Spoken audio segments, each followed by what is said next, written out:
Дали Тетово ќе добие прв градски парк се полемизира во локалната јавност откако од февруари граѓанската иницијатива Тетово сака парк предложи формирање на таква површина од 16 хектари. Јавноста е поделена дали ќе успее оваа иницијатива со оглед дека дел од предложените места се приватен и државен имот. Иницијаторите уверуваат дека таму може да се оформи парк со тоа што во генерален урбанистички план ќе се изврши доделување намена Д за зеленило и рекреација.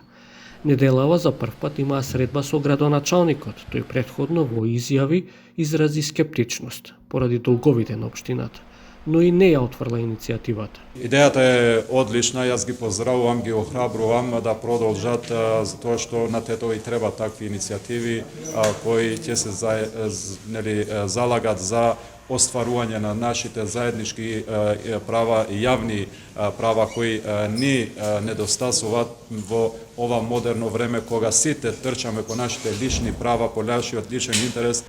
Од иницијативата се надеваат дека градоначалникот ја разбрал нивната добронамерност. Го подсетивме дека има исклучително ретка, можеби историска можност да биде градоначалник кој што ќе биде запаметен по нешто добро изведено, изградено, вградено во градот, дека направил некоја додадена вредност на овој град, а не бил еден од оние, а листата таму за жал е многу долга, кои што во својот мандат му нанеле неповратни и непоправливи штети на градот.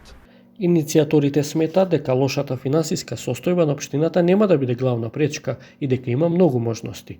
Средбата со градоначалникот е придвижување на идејата бидејќи има договор за нови заеднички чекори. Да се направи една стручна средба помеѓу стручни лица представници на нашата иницијатива кои што имаат долгогодишно искуство во планирање на просторот и стручните лица на општината кои се вработени, но и ангажирани како советници на градоначалникот.